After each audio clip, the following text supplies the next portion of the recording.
I am Dr. Cynthia Edwards. I'm an instructional technology specialist at the University of North Texas Health Science Center. Nothing fell off, so we're good. Yeah. And this is my colleague. And I'm Vivian Secchi, Digital Accessibility Coordinator at UNT Health Science Center in Fort Worth. All right, today we are talking about evaluating digital content for accessibility using the Digital Accessibility Matrix. The Digital Accessibility Matrix is a wonderful new tool that Vivian has created. And so you are some of the first folks to hear about it. It's went out in a couple different places, but we are actually going to several conferences this year presenting this great new tool. And we want as much feedback as possible to make it better for everybody. And we'll talk about at the end how you can keep in contact with us and whatnot. So yeah, this is you're getting to see new stuff today. So so our key takeaways today is to recognize the importance of accessible materials in fostering an inclusive learning environment. The second thing we're going to do is examine how to effectively use the digital accessibility matrix to remediate digital content. Third, by the end of the presentation, you will be able to identify accessibility best practices in digital content. And finally, you will use evaluation tools to detect accessibility issues. So I'm sure you've heard all about digital accessibility, but our description or definition is the practice of making digital content and services available to all users regardless of disability or impairment by removing barriers that prevent people from accessing or interacting with digital tools, technologies, and websites.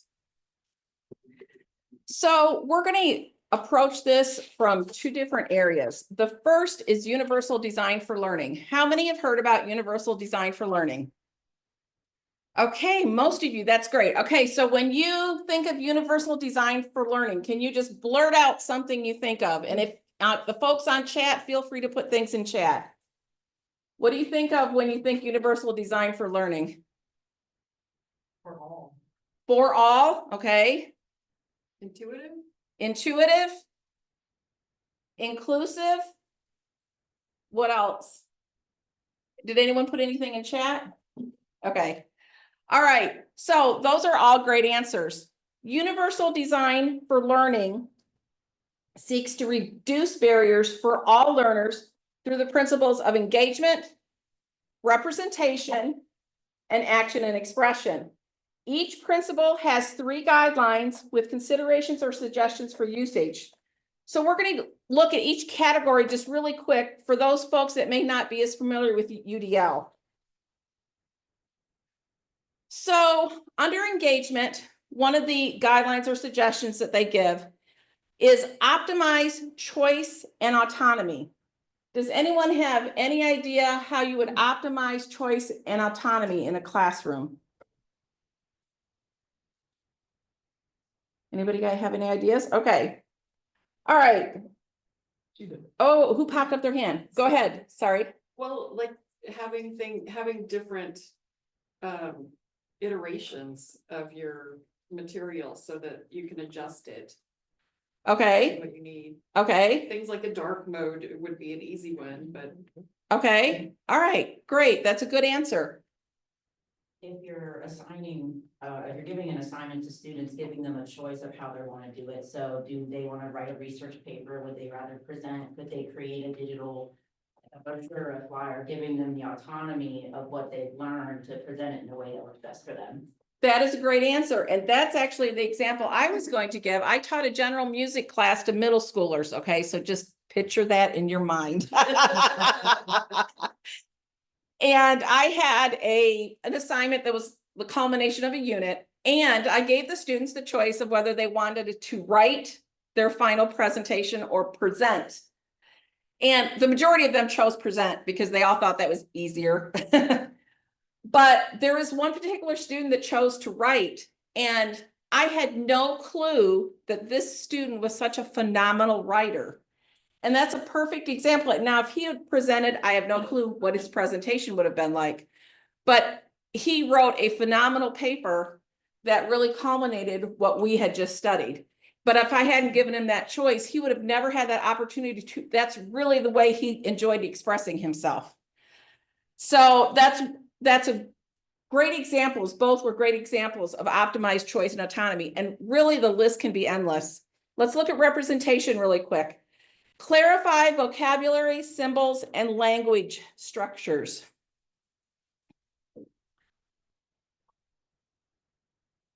Yep, give us some ideas. What do you think of this? This is actually, there's one here that's really obvious, but you may not think of if you're not familiar with UDL.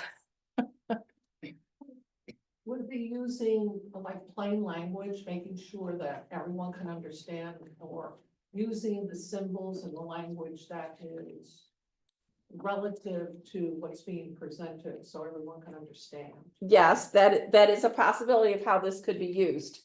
Anybody else?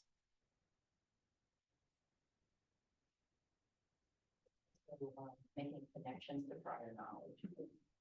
Okay. Making connections to prior knowledge.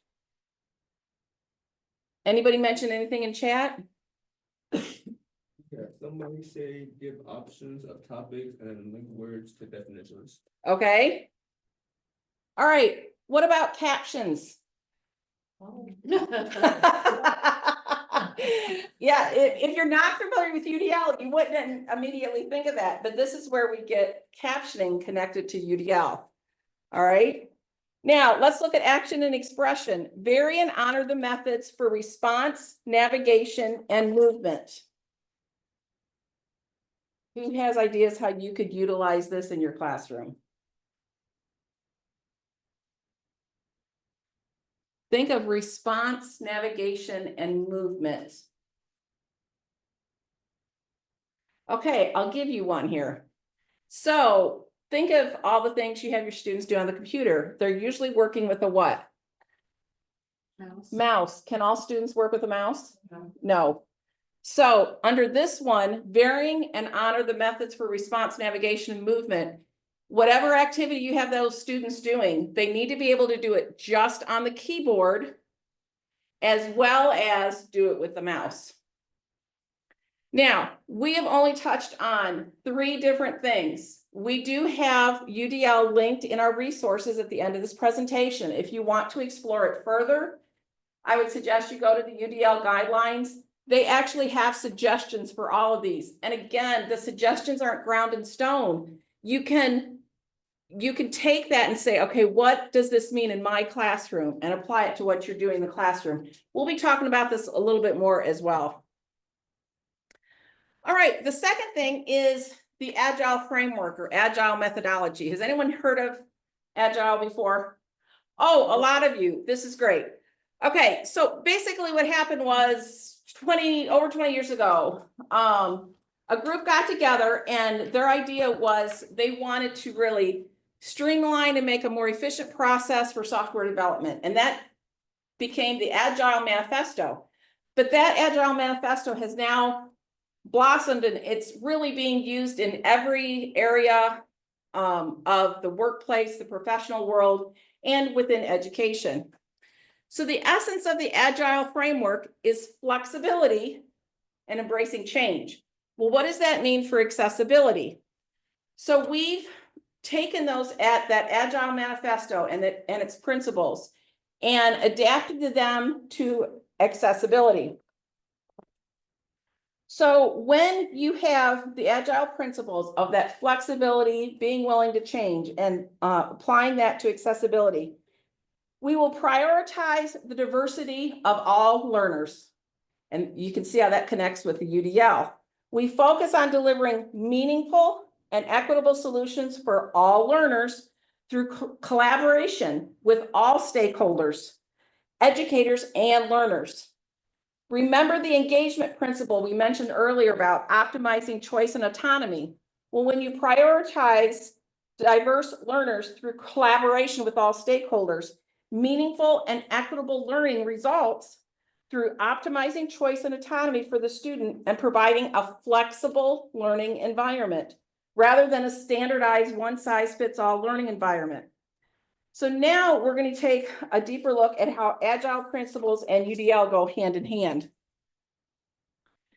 So at the top, in this dark green box at the top here, you can see those are those 4 areas of accessibility that we pulled of the agile framework that we applied to accessibility. Underneath are checkpoints and guidelines from the UDL framework. So in this chart, the agile principle is at the top, as I mentioned. In the agile framework, when we prioritize the needs of diverse learners, this fosters collaboration and community, as well as optimizing relevance and increasing emotional capacity. And those are those checkpoints and the guideline that you see underneath there. These benefits also apply to the second point of collaboration. Additionally, collaboration increases the diversity of perspectives and cultivates understanding across cultures. We continue to build on this collaboration by focusing on meaningful and equitable user solutions, which increases interaction through accessible material and tools. So you see how one just sort of builds right on the other. Each of these areas require a mindset of flexibility that will increase awareness of ourselves and those around us. Ultimately, this increases interdependence and collective learning, which brings us back to where we started, prioritize. So beyond the UDL and Agile framework, there are also legal reasons we want to create accessible digital content. Oh, we have a question. Sorry, Oh, what are the checkpoints and guidelines? that's from the UDL. Okay, thank you.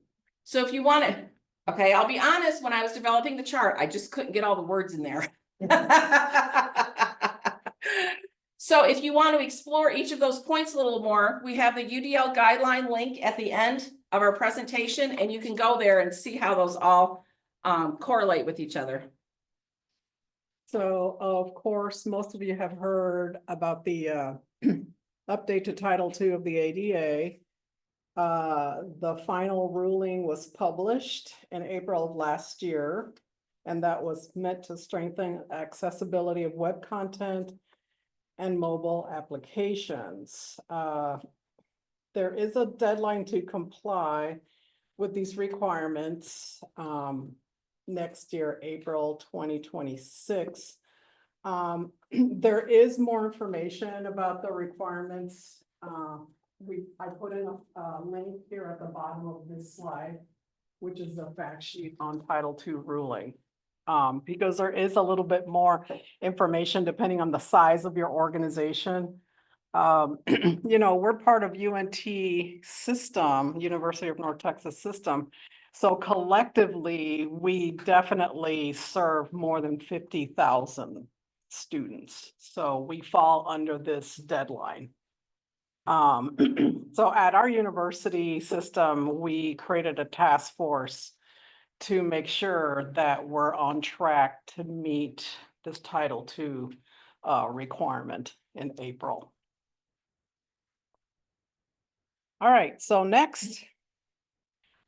Whoa, what happened there? You clicked on the link for it. Okay. Just did I? go back Oh, to the yeah, this is the- presentation. All right, that's the, it happens. If I'll just mention really quick as she gets back to that screen. There are links throughout our presentation. We linked everything. So if you see a line underneath it, that's a link. We didn't just underline it. Right. Because we just wanted to make it easy if you're going back through this presentation later. If you're like, okay, I need to know a little bit more what she was talking about, you can just click on that link and it's going to take you to the UDL guidelines, or it's going to take you to whatever. And that's what she accidentally clicked on, was the article about Title II. So now we're going to talk about the digital accessibility matrix. You know, I kind of didn't really know what to call it, a rubric, a matrix. So I came up with that. Haha. So this is weird, okay? I love this movie, but I didn't connect Matrix with the movie until somebody brought it up. It's like, oh, you mean like the movie? And I'm like, oh. You know, I still have to kind of create a tutorial on how to use the Matrix, and I'm like, I found my theme. This is my theme right here. And she So- says she's gonna get the costume. That's it. I'm gonna do the coat, I'm gonna do the glasses, slick the hair back. Yeah, that's gonna be me flying around in the Matrix. But basically, the Matrix is just an Excel spreadsheet that I created. A lot of people were kind of like, talking about Title II and all of this, especially folks that are not familiar with accessibility, and all of a sudden they're like, oh, how do you do this? Where do we start? And I thought of creating this basic 2-page spreadsheet that covers 15 essential points for, mostly this is for documents like Word, PowerPoints, and PDFs, which are usually the documents that people are publishing on their websites. This is derived from the WCAG guidelines, but this is not meant for it's not coding, it's not for that kind of accessibility. It's just how to make your documents accessible, basically. So, and like I said, it's an Excel spreadsheet, so it works best to help the user open it in Excel. I did create a Word version of it for people who can't navigate Excel or aren't comfortable navigating it, but it works best in Excel on the desktop. Because I made the mistake of using it on the browser, it doesn't work the same way. So just a quick rundown of how this matrix works. I set up like 7 columns to basically walk the user through, like, okay, where do I start with my document? Here's my Word document or my PowerPoint or my PDF. What am I looking for in this document? How do I make this accessible? So the very first column is going to outline the principle that we're looking at, one of the core principles. And you've probably heard about all this, perceivable, operable, understandable, robust. So that first column is like, okay, here's the guideline that we're talking about. And you pretty much have heard what the core principles are. There it is. But you can look at that later. Okay, so column 2. So still following that specific guideline, column 2 identifies an element specific to the POR UDL guideline. So like the very first item under perceivable is video and audio content. So if your document has video or audio content or some kind of link to it, let's say it's an article and you want people to look at this article, but there's a link to a video. Okay, so what am I looking for in this video? So the first thing you're going to look for that there's captioning. So if that video doesn't have captioning, either A, you're going to have to add captioning, or B, pick a different video that does have captioning. That comes up a lot in our materials. The third column is basically explains the measurement. Okay, so video and audio, what about it? Well, to make it accessible, you have to add captioning, or you can also have a transcript of the audio. Column 4 is just kind of like a cutesy way of me saying, okay, so I've got video, this is the measurement. So now you have to decide, okay, is your content accessible? If it is, you check the box. Great, move on to the next thing. If it isn't, or it's not applicable because you don't have video content in your document, then you do check it. If it's not, if it doesn't meet the measurement, the explanation, then leave it unchecked and move on to column 5. So column 5 basically explains how you need to remediate that element in your document. So there's an explanation there. Finally, column 6, this is an important column because this is going to give you a bunch of links to resources. Well, okay, so if I need to remediate this video, how do I do it? Where do I go? So we're providing a bunch of resources here that you can link to, plus additional things like if you need to hire or contract somebody to caption your content, then here's a list of vendors. If you want to do it yourself, like on YouTube, and Dr. Edwards here is going to talk a little bit about how you're going to possibly remediate your own captions. That's possible for YouTube. So that's what that column's for. Finally, column 7. Again, it was being cutesy, so if the content is remediated and it's accessible, when you check the box, it'll be green. Great job. You did it. Or if it's red, if you have to come back to it and remediate that item. And where are we at now? I think we're going to Dr. Edwards. And she's going to explain the first guideline. So each guideline correlates with something in UDL, all right? And we put that at the beginning of each section, so you sort of know where we're at. And we made these different colors, so if you're scanning through these later, you'll be able to see those 4 of this teal color or whatever color you call this, and be able to find those 4 core principles right away. So this first one we're going to talk about is perceivable. And there's our underline, so that means that's linked. So if you want to see what UDL representation and then perception 1.1 to 1.2, if you click on that, it's going to take you directly to that area of the guidelines. So you're like, okay, let's put these together. I'm not going to read all this underneath there. That's for your information to look at later, but this is the area we're talking about now. So we're going to talk about video and audio content. So we've already brought up captions, several times this morning. So you want to obviously caption your video and audio content. I know a lot of different, we think in the realm of education, and that's what we designed this for. She designed this for, was for faculty who don't know a lot about the accessibility. Especially for us, we're in a medical school. These are doctors, nurses, and that type of thing who are coming into education to teach the next generation. They're experts in their field. They're not technology experts. So they just really need the basics of what they need to do to make accessible content for the learning management system that they're using. So the 2 things to keep in mind is caption video and audio content, and check captioning on external videos. So let's talk about that for a minute. So many assume AI generated captions are sufficient to meet compliance, but as most of you know, and it's been discussed a lot in this conference, they are not.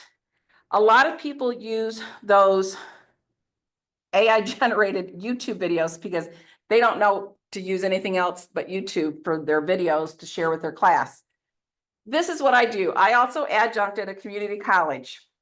And for my tutorials, I say tutorials because I teach Microsoft Office. So these are all very hands-on kind of videos I'm creating for my students.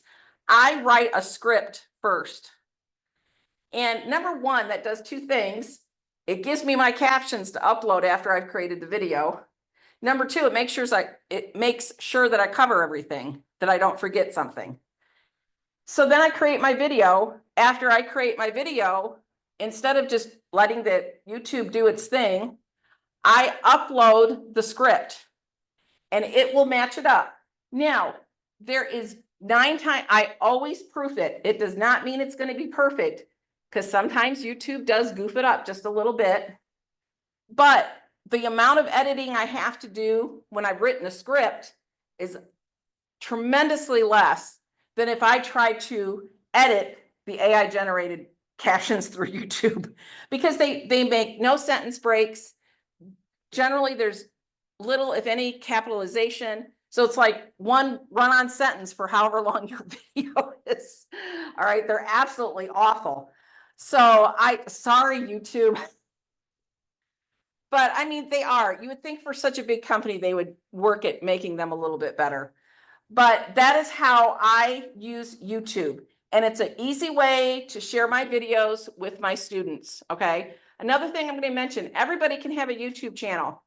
So if you have a Gmail, you can have a YouTube channel. You can Google how to create a YouTube channel. So I'm not going to go into the details here, okay? But everybody can have one. The other thing I'm going to mention, and again, just Google this. I'm not going to go into it here for time's sake. There are 3 different security settings you can set your video to. And so you want to decide which one to set it to. Again, Google it. You'll be able to figure it out very easily once you read those 3 security settings. Okay. All right. One other thing I'm going to mention about captions. I was checking a class one time and I was checking the YouTube videos that the instructor had put in for captions. And the caption started and it was in a foreign language. And I'm like, oh, okay, this was just default set to this other language. I just need to switch it back to English. There was no English. So the only captions were that foreign language that they started in. So I had to let the instructor know, you know, unless you figure out a way to change these captions, you're gonna have to pick a different video because they need to have captions. So that's the other catch, is when you don't own the YouTube video, unless you're gonna get into coding, which I just don't even like doing that. You usually can't change the captions. Okay, so check if you're using YouTube videos in your coursework or someplace on a website or whatever, make sure they have the correct captions before you embed it and discover that. All right, the 6th column of the matrix provides resources for all of this. And we will show you at the end, we've actually created a website because, you know, there's a lot more that we can share with you just beyond this. So we've made a website. It has a page for each one of these 4 principles, has a page for Agile, has a page for UDL, and you can find even more resources there to help you with these areas. We included the link to the website on the actual matrix at the very top. Then- All right, let's keep going along. We're still in perceivable here. Oh yeah, we gotta get moving. All right, content uses color for text and images. So you do not use color alone to convey information. So you can see on the example on the left, what the instructor did is they just highlighted some rows in red and some in yellow, but you have no clue what that means. So a more accessible version of that would be, you can still highlight those rows, but they've added a column telling you what that means. Okay, so the red is missing, the yellow is simply late. You also want to use colors that have high contrast. So I'm going to go ahead and bump up to the next page.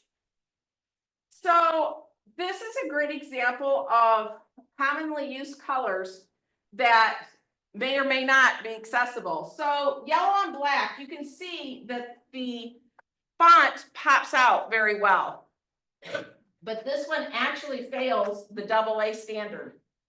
All right, this one, now see, the purple is much darker.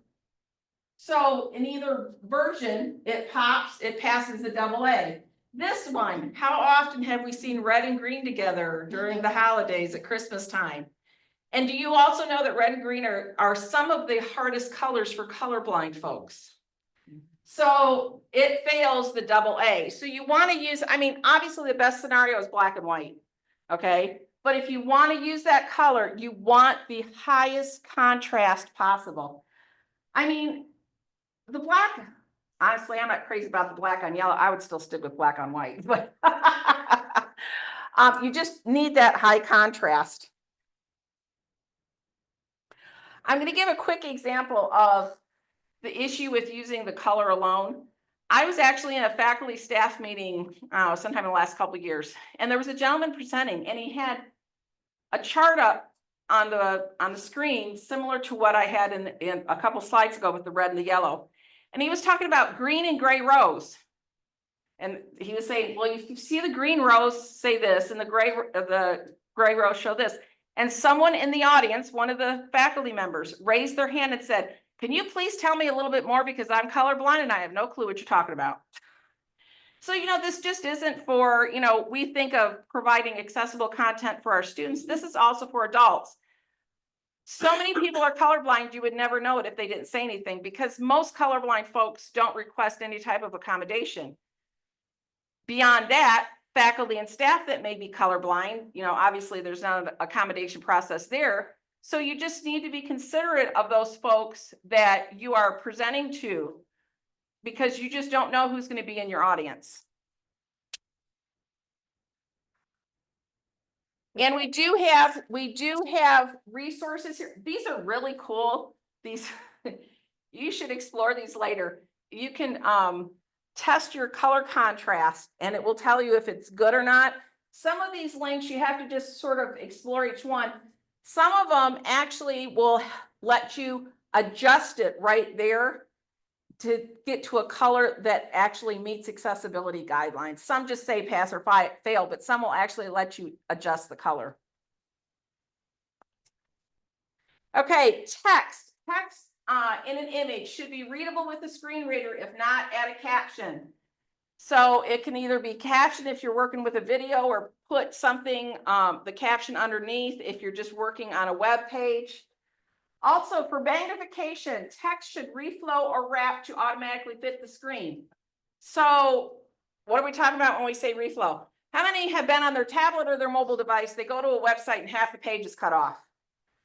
Okay, that's the reflow. Okay, so whoever made that web page did not test the reflow to make sure that it was going to fit a phone.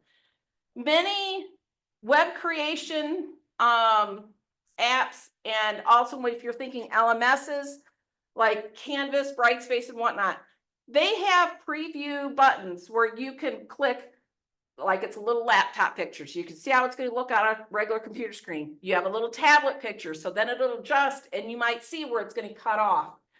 Then it'll have the phone. Has anyone worked in Qualtrics in here? Okay, Qualtrics is a survey creation tool. They have it also, so that when you embed that survey into whatever, a website or LMS or whatever, it will work for whatever size screen it's working with. All right, this is a inaccessible example. This image was sent out to the campus about an upcoming event, but there's no alt text, there's no caption or anything. So if someone was trying to read this, they wouldn't be able to through the alt text, through the screen reader. All it would say is there was an image. All right. All right. Time for you to get busy. You've been sitting for about a half an hour now. All right. So this is going to be the activity. You ready? So find an image that you would use, I say in your classroom, but if you don't teach, you could just maybe something that you would use on a website, anything along those lines. Without any additional tools, try to write your alt text for that. We're going to go with the short version of 120. I know in some cases you can go up to 250. Then go to this link. This is the ASU Image Accessibility Generator, and upload the image to create AI generated alt text. And then we're going to pop up a Padlet here, and you'll have the link for that in just a second. And I'd like you to put in what you wrote and what the AI generated, and which one would you pick? Okay. Everybody got it? Don't be super picky about the image, because we want to keep this. Let's see, what time is it? It's 9:05. So hopefully within about 5 minutes, I'd like to see what people put on the Padlet. Okay, does everybody have this link for the image accessibility generator? I don't. Where? Okay, it is this right here. Yep, teachonline.asu.edu/image-accessibility-generator. How's that? Did everybody get this link? Okay. So when you go to here, I'll just show you this really quick. When you go to here, all you're going to do is you'll drop your image there that you picked, and then you click create image details. It gives you a short version and a long version. Okay. So you can sort of pick what you would like. Now I'm going to jump really quick to the next slide. So let's move this because it's in the way again. You can either use the QR code or the link, and this is going to open up to a Padlet. And I will show that Padlet in a little bit, but I'll get everybody, and then go to the Padlet and put in what you discovered.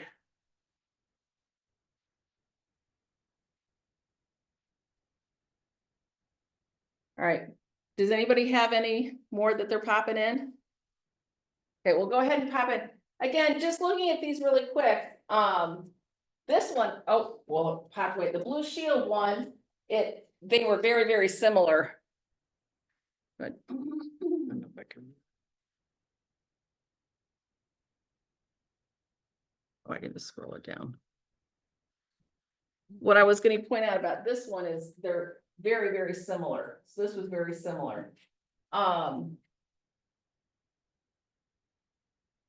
This one also did an excellent job. They're again, very similar, almost illustration illustrated. So they started out well. Again, that one up there with National Child Abuse, the person who wrote it put more detail in than the AI did. So again, this goes back to almost like the captions thing. You always have to check it. Yes, it's going to help you. I think it really helps with workflow and efficiency using AI, but you still got to check it. Okay. Practice. This, yeah, it's, did y'all sort of like using that generator? It's sort of cool what it's easy. You just drop it in and there you go. All right, let's keep moving along here. All right, we're almost finished with the guideline perceivable. Fonts. Okay, you always want to use the sans serif fonts for ease of readability. And this is the difference. Your sans serif family does not have any of those dashes or extensions on the font. The serif family are the ones that have all these little dashes and extensions. A great example of a sans serif is like your Arial, your Calibri, that type of thing. The serif ones, everyone knows this one, Times New Roman, okay? And that used to be like the standard. But now they figured out, oh, it's not accessible. So we're switching to Calibri and Arial. All right, so again, on the digital accessibility matrix, if you have trouble picking a font, we have a resource that will help you pick fonts. But again, Arial and Calibri are just two great ones to stick with. These are some examples of logos from companies, and you can see they all used the sans serif font family, you know, whether it's Arial or Calibri or whatever else it might be. And I just mentioned already that we have a great resource that will help you pick your accessible fonts. And finishing up here with perceivable, all caps. So avoid using all caps. I know like when you're texting, it means shouting. It does reduce readability and it can cause screen reader issues. Does anyone know what some screen readers do with all caps? Read it letter by letter. Read it letter by letter. Can you imagine listening to the name of this whole course letter by letter? I would go out of my mind. So just get rid of the all caps. All right, you can bold, you can underline. Did we have a question? I was gonna say that. Oh, okay. But I would like to add that with CSS, you can set some things to appear in all caps, even though you write it in mixed case. Right, right. You are correct. All right, so we are now going to switch over to operable and Vivian is going to share that with you.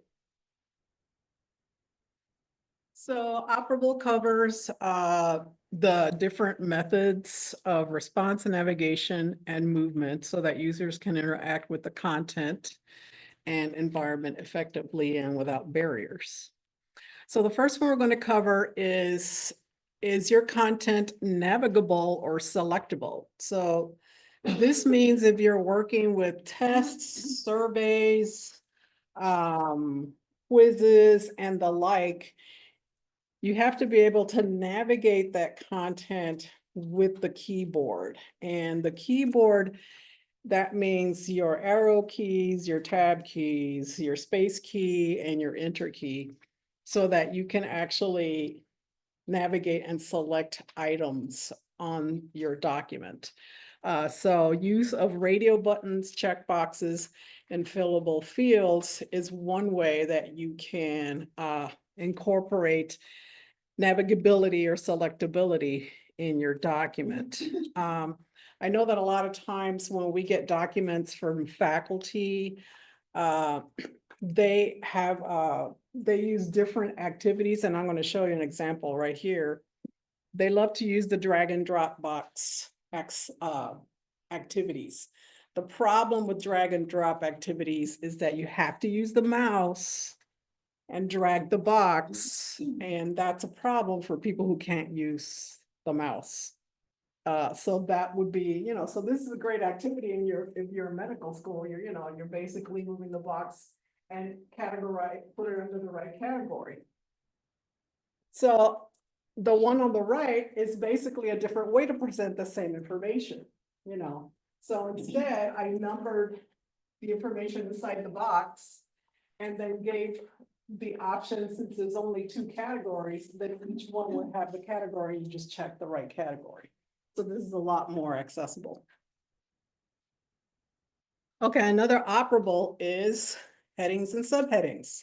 Why is this important? If you're going to see the structure of your document, you're able to do that in pretty much whether you're working with Word, PowerPoint, or PDF. And if you don't have tagged headings or subheadings, you're not going to be able to navigate that document very well or see it like an outline of it. So in Word, that's a very good thing to do. A lot of people think, well, if I center it or emphasize it, it's a heading. I'm like, no, that's not. It's just appearance. It's not an actual tag. So of course, in Word, it's easy to do. You're going to use your styles feature in Word. And you can either, as you're writing your document, use the styles, you've got heading 1, heading 2, heading 3. One of the new things that Word added is some style called title. And I guess they derived that from, the web type of tagging. And it's like, title is not going to count as a heading in your structure or navigation. Even Yes, on the ma'am. web, it's headings. I don't know where it comes from. I don't know. The headings or the title and subtitle don't actually show up in the table of contents. No, it doesn't. So if you don't want, I think it was meant to exclude like your title and heading versus the actual true headings that you're talking. Yeah, so I think title means like title of the entire document. I think it's kind of like a CSS thing, but it's not actually you're not giving it a heading. It's not a heading informative. But again, if you want to see what you're doing as you're creating it, you open up the navigation pane, which is under your view. Yes. I just want to emphasize something. Yeah, do we need a mic? Oh, we that's can not my repeat it. question. Oh, Yeah, You want yeah. Well, I just wanted to make sure, so title will never be read by a screen reader if that's in your document. If you have a title and then you have like say, heading 1, heading 2, heading 3. Right, because title is excluded from the navigation pane. Okay, It's excluded. but it's still part of the text of the document, so it is not picked up by the screen reader at all. That's what I want to clarify. No, I think it just plain somebody text. back here, yes.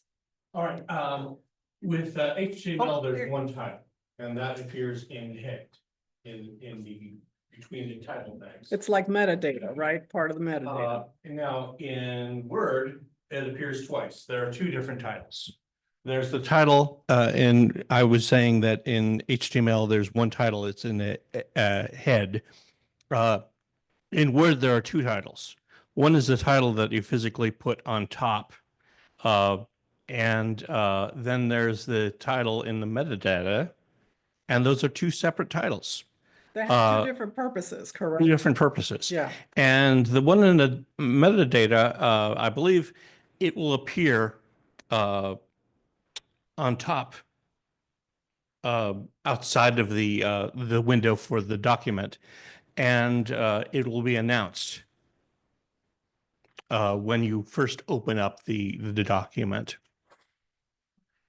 But then you run into this whole thing, if you're gonna use title and heading one, you know, the thing is, I'm thinking the screen reader is gonna repeat, you know, multiple times, because I've run into where it's like saying the title 2 times. So again, I would avoid using title because I think it's just confusing. I just stick to heading 1, heading 2, heading 3. Yes, sir. Also, I'd like to add that there's a setting that will turn on the metadata announcement. In other words, if you want the title and the metadata announced, and I'd have to look this up, you have to turn on a setting, so it will do that. Otherwise, it will read aloud the file name. So when you're referring to the setting, you're talking about in the screen reader, correct? No, it's a setting inside the document. And I'd have to look up where that is. But if you get with me later, I can reference a document. If you're dealing with a PowerPoint, it's a little bit different because in PowerPoint, it's recognizing slide title as the heading to the title. So when you're looking at the navigation pane for a PowerPoint, all you're going to see is, you know, the title of that slide. And in the frame of the title, the very top, or like for instance, in my slide here, it says guideline operable, that's going to be the slide title. And that's, you know, you're not going to go heading 2, heading 3, you know, so it's just slide title. And that makes it more accessible. That way the screen reader will read the slide title. The next thing we're going to talk about is tables and accessibility of tables. That means you want to make sure you designate a header row and or column. The other thing is you want to make sure you place table titles outside of the table. I've seen where people actually insert the table title within the table, and what's going to happen is it's going to mistake that as a row, like the header row, if it's at the top. And the other thing is don't mix merged cells with unmerged cells because it's going to be difficult to navigate that type of table. Here's an example of a good table. So if you're doing the table in Word, under table design, you're going to check the box that says header row. And if you have a column, header column, you're going to click on first column. I actually think that's just for the look of it. To actually set the header row, you need to go under the properties of the table. If you designate the header row, the other thing that I do, and it's, I'll have to display that pretty soon. It's, there's a feature that says repeat header row. So if you, Yeah, that's in the properties. so if you don't check that, so first of all, you have to have a header row. And then if you don't check repeat header row, because what you want to do with repeat header row is like if you go to more than one page, the next page, it'll repeat the row. And that counts as being an accessible table. So it's kind of like 2 things. You want to designate the header row and then you want to hit the repeat header row. And then here's an example of a poorly formatted table. Basically, the title of the table is within the table itself. You don't have to do that. Basically, put the table title outside of the table. The very first row on the top of the table should be your header row or where all your labels for your columns are. The other thing you don't want to do is have the situation where you're mixing merged cells and unmerged cells, like right here. This is very confusing. It's like, okay, so rented types and resources, they split here for some reason. And so this is very like, well, what are they trying to explain now? So if, you know, if this is supposed to be part of the row, then they should put that up in the label, but it's very confusing to navigate this type of table. All right, so I think this is the last couple of things we're covering under operable is locked or restricted access documents. Screen readers are going to have issues.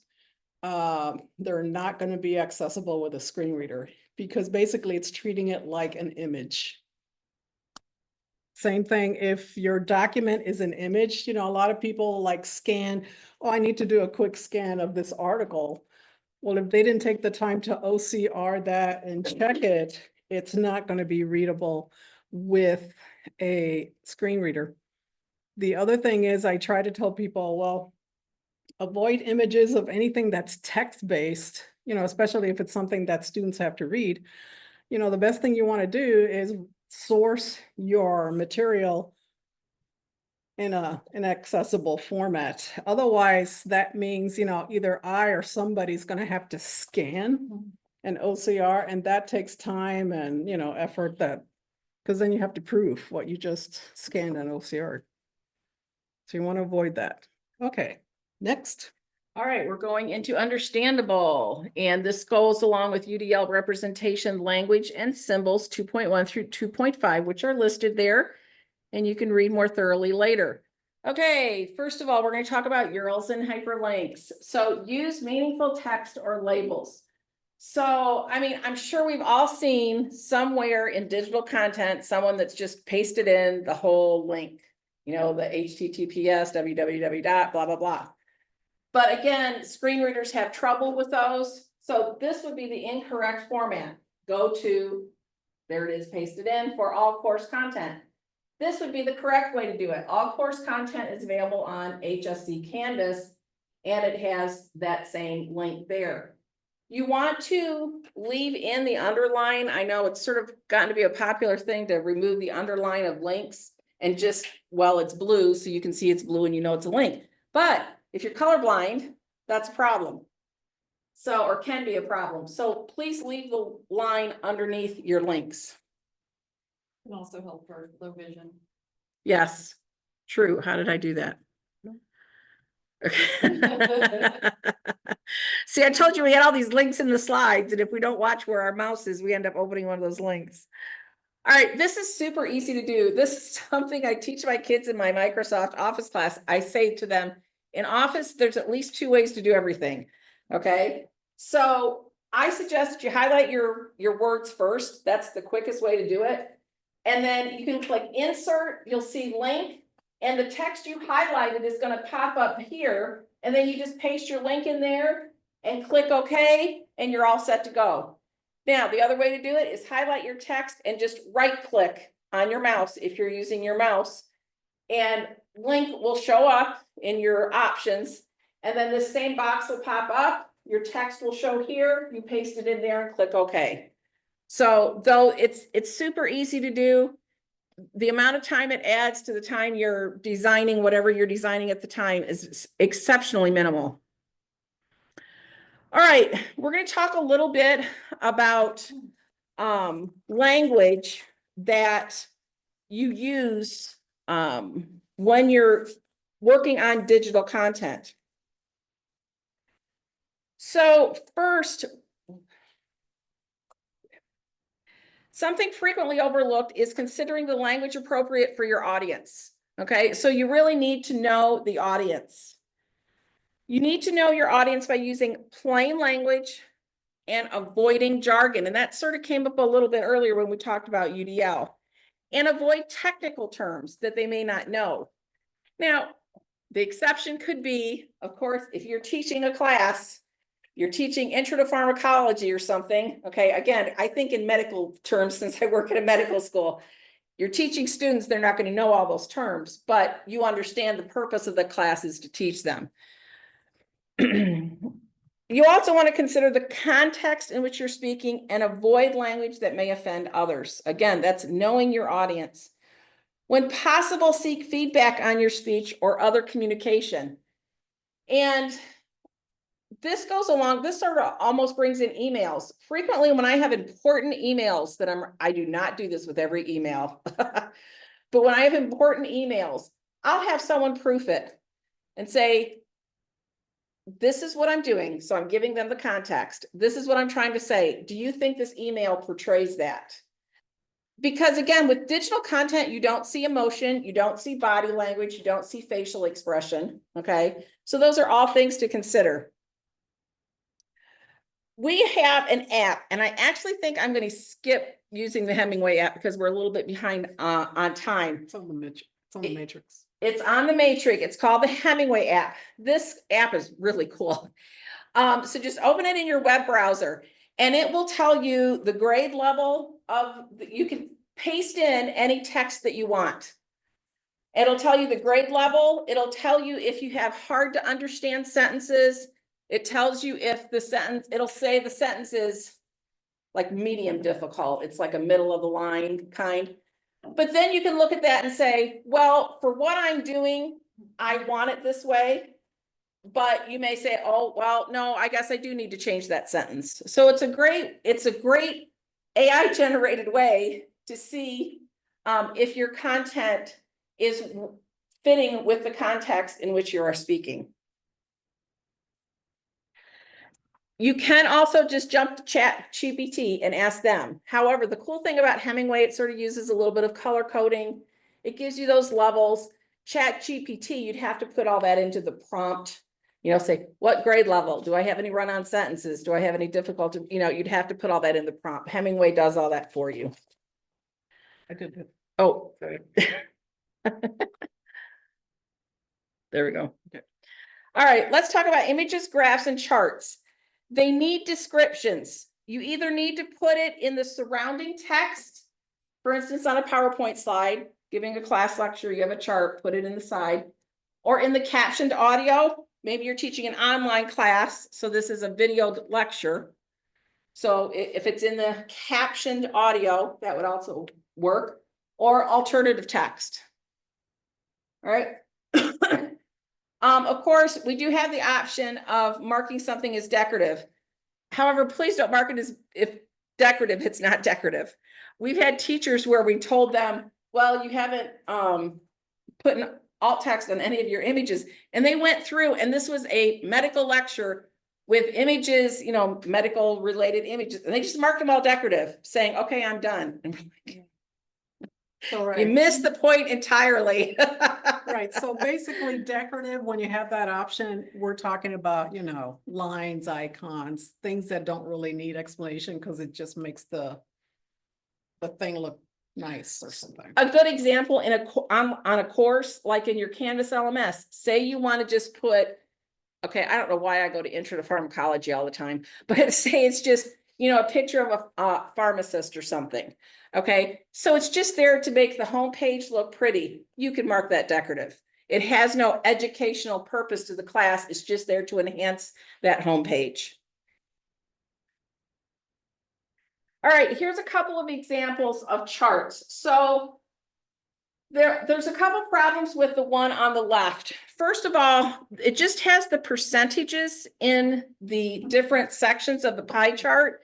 And then it has the legend on the right, which all looks nice, okay? But if you're colorblind, you would have a really hard time with this, okay? The one on the right is much better. It puts the section and the percentage all together directly on the pie chart. In addition, it adds the alt text.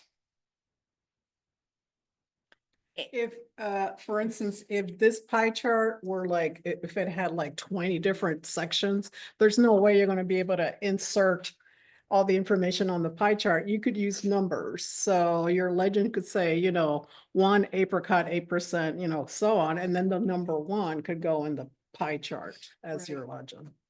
We do have resources on the Digital Accessibility Matrix about data visualization. So if you need help in this area, use that resource and it'll help you work on your charts. All right, we are to robust, and Vivian is going to finish this off for robust. So basically robust deals with optimizing access to accessible materials and assistive technologies. You want to make sure that whatever platform you're using, whatever device you're using, works with your content. So, you know, of course, what are we talking about? Platforms and devices, Windows, Apple, Google, Chrome, Android, lots of different devices. I highly recommend that you test it in these different platforms and see how it works. You know, if you're doing maps and charts and all of that stuff, test it in the different platforms.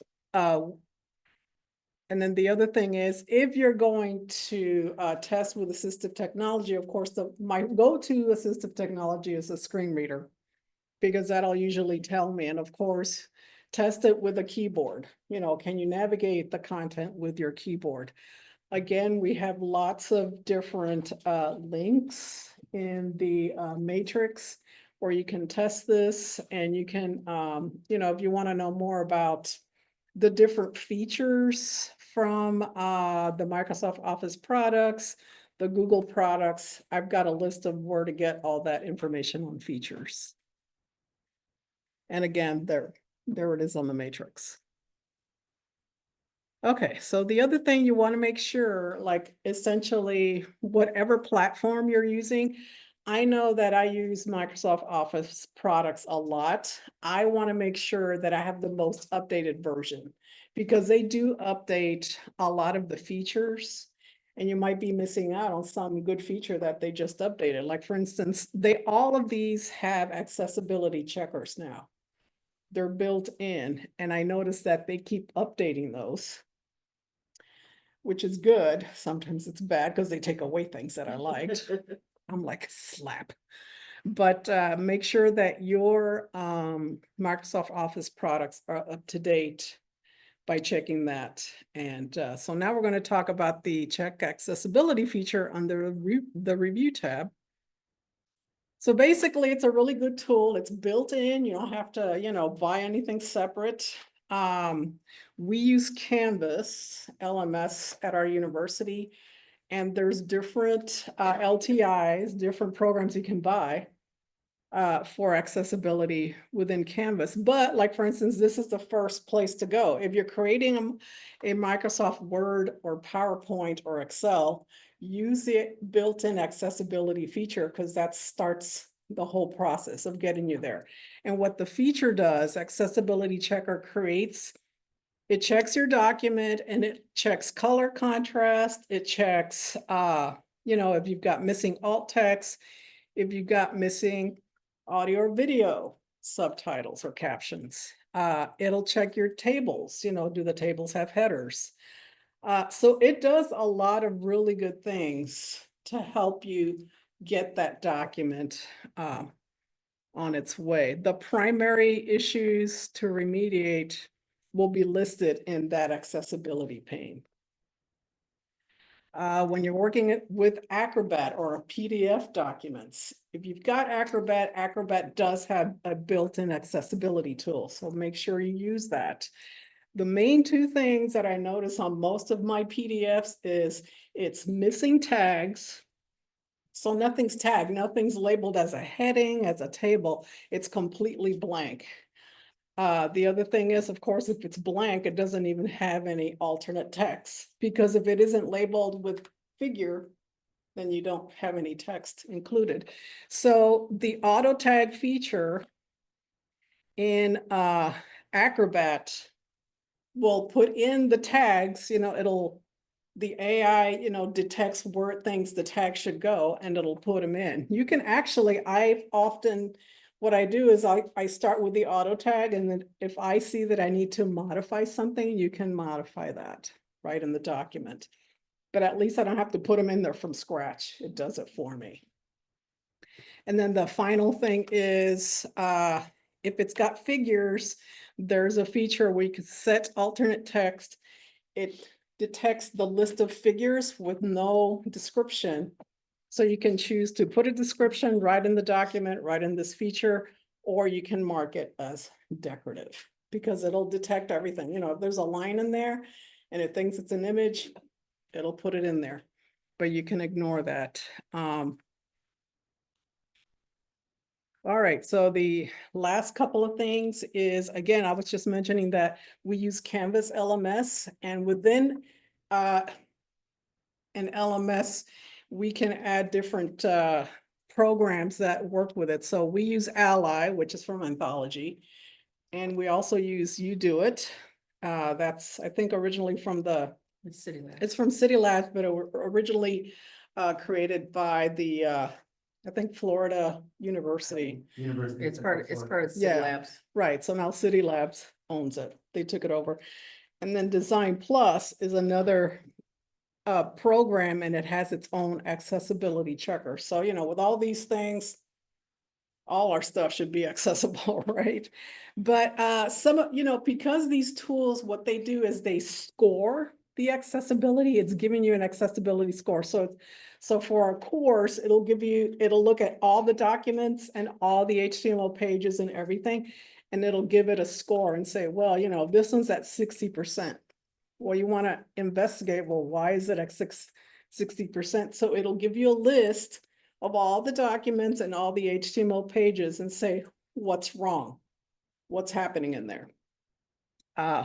So again, one of the number one things I complain about is a lot of faculty, they have to upload all their files for the semester. Well, they upload files from the previous semester to update them, but then they forget to erase the old stuff. So what happens is these tools are grading it based on all the files that are in there. And some of these tools are pretty intuitive because it'll say, oh, okay, do you want me to score only the latest dated files versus the older stuff? So it's getting pretty, you know, pretty smart these days. So I always tell faculty, please don't include old files or archival files in your current course semester. And the other thing is that people forget to do is to verify the links. So if they were using links from last semester in the documents or in the HTML pages of the current semester, you know, those things don't last forever. You think they're there forever, well, they're not. So a lot of stuff gets updated. So you always have to make sure that you check your links, make sure that they're current. All right. I think we're done. We're concluding. Yeah, so wrapping up here, we've looked at the importance of accessible materials in education and beyond. I mean, we're at accessibility conference. I think we all realize the importance of that. Hopefully you've seen how to effectively use the digital accessibility matrix to identify, evaluate, and remediate content. We've looked at some key accessibility best practices to ensure digital content is usable for all learners. You know, think about that UDL, Universal Design for Learning. We want it available for everybody. The value of evaluation tools in detecting and addressing accessibility issues proactively. Simple things like that AI generator just helps make the process so much more efficient and quick. And many times it provides details that we might miss. All right, I think we're just going to do breakout one. Does anybody need a break? Well, it's 9:45, they're going to get a break in 15 minutes. Well, this is true, so. All right, do you want to go ahead with your breakout one? Sure.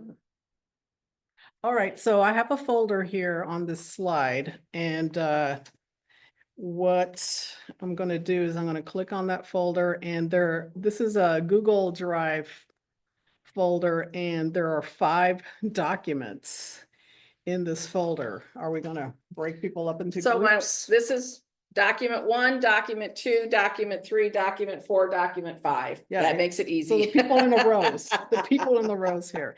So what the objective of this little activity is, you're going to look at this document and you're basically going to list like what's wrong accessibility wise, you know, what are the barriers to this document?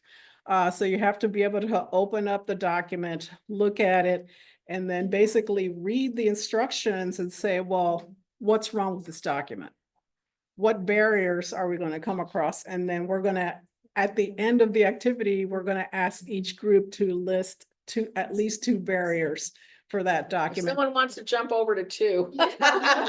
Yeah. We got group 2 is kind of a lonely person over here, so.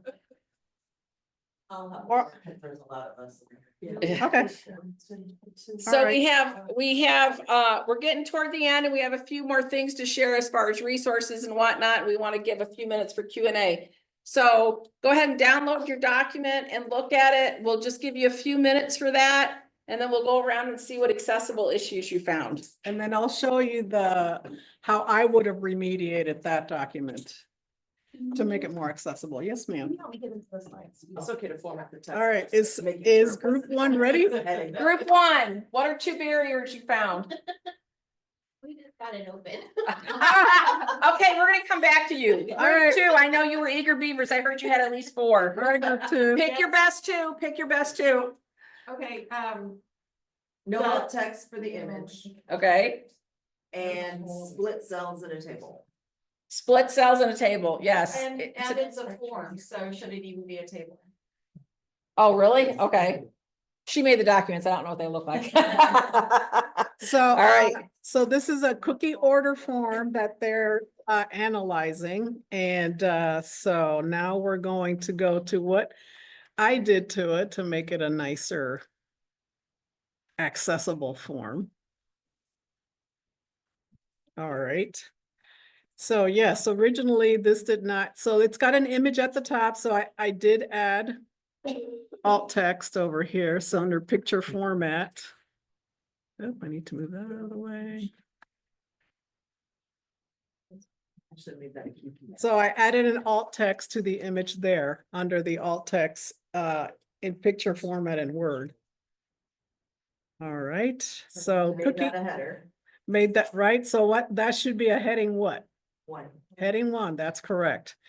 All right, so then there's fillable fields in here. So in Word, you can actually create fillable fields. So you can just hit the tab key and it'll jump to your next thing. So like, for instance, I added check boxes for, flavor of cookie. And then you can hit the tab again and fill in the number of cookie boxes you want.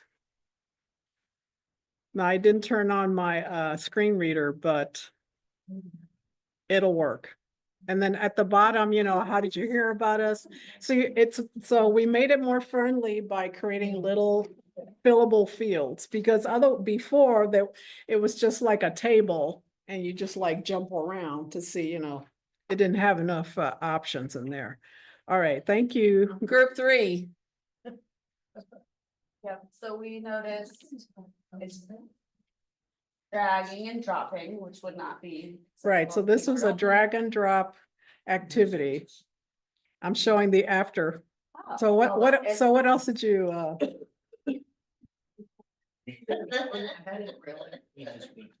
so let me open up the original, sorry.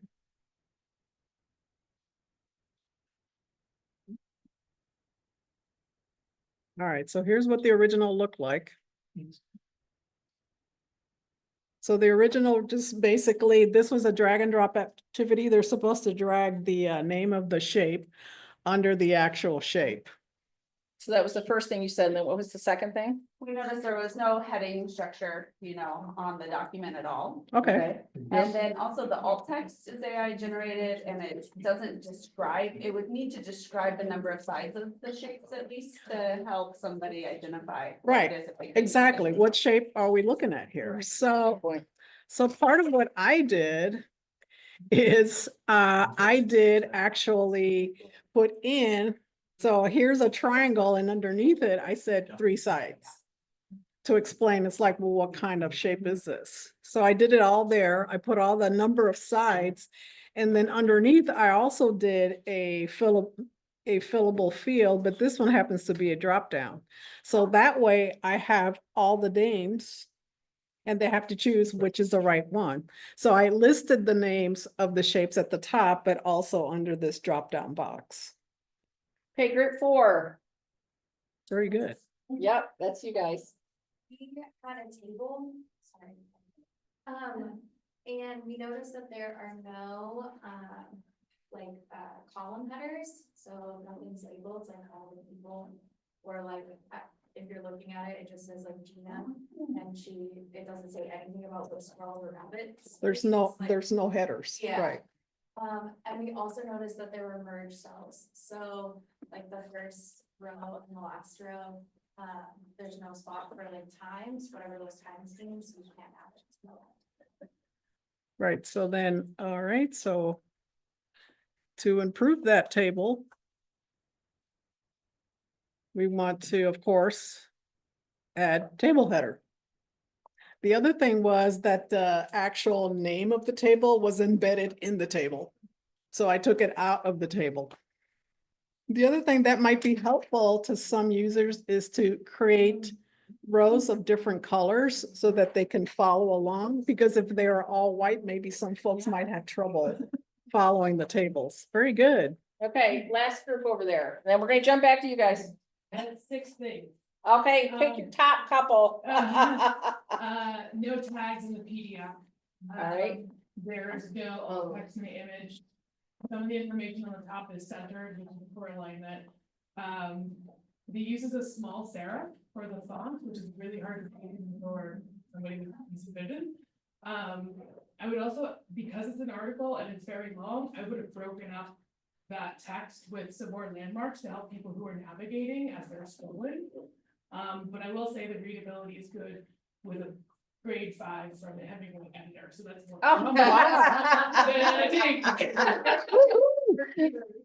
All right, let's go back to. Oh, wait, there. So as you can see, when I opened this PDF in Acrobat, as you can see, I checked on the accessibility column and it says no tags. So nothing's labeled on this document. So that was going to be the primary thing, no labels anywhere. So in the, let's see here.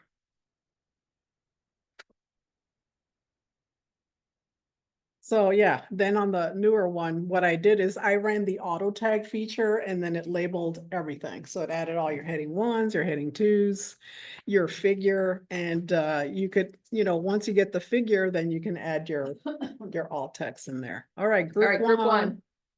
First thing we'd like to say, following the link opened up document in the browser. And we decided it was easier to download that image, that PDF, and open it in PDF Reader. And that was easier to diagnose the problem. Can you expand on what the problem is? Yeah, so there is no detectable text in the document. So I think it might be a scan. Mhm. Although interestingly, the crossword puzzle is a table. Table cells, Mhm. it's very creatively styled. And the little numbers are actually in there, but then there's the across and down clues are not detectable at Yeah. all. So you could see how somebody might have a problem building this in. Few of the techniques we used is we opened up the tags column, the tags panel rather. It's on the right side of Adobe Reader. Right And we there. also opened up AI Assistant, which immediately, could you click on AI Assistant? It immediately said, this file isn't supported for generative AI features because it's blank, empty, or doesn't contain enough text. So if you're stuck, here are 2 techniques within Adobe Reader, the panel tag and the tag panel and AI Assistant. So I don't know, my solution to this was to add an additional column of the actual, because in the original, you don't know what the terms are. Okay, and so I think one of the things that I added was I added the terms. And of course, in the actual crossword puzzle and down in the clues area, they're numbered. So what I did is I gave the option of just putting the right number according to the term. That way, that would, instead of having to try to fill it in the boxes. Yes, sir. One more thing I'd like to add, it's easier to fix an inaccessible Office document than it is to remediate a PDF. Oh, yeah. So start with a accessible Word document, Office document. And Right. we're not using the microphone, just so nobody on Zoom is Oh, getting it. okay. For Zoom folks, if you didn't hear that, it's easier to remediate an Office document rather than a PDF. So it's Yeah. easier to start with Office first and make it accessible and then go forward. Yeah. And So, when you have an inaccessible PDF, sometimes you just want to make the Word document, remediate the Word document rather than remediate Right. the PDF. So- Because remediating PDFs, it's a monster, it's a bear. Yeah, it is. I totally agree. So I might have done this to begin with in Word, but it was challenging to figure out, well, how am I going to fix this in the PDF? It's very challenging. All right, so now I think, do we have enough time for breakout 2? No, we're not doing No. breakout 2. It's 10 o'clock. Okay. I told you we weren't doing breakout 2. All right. If you want to look at breakout 2, it was more work with, it was working with any inaccessible images. So you could always play with that at home.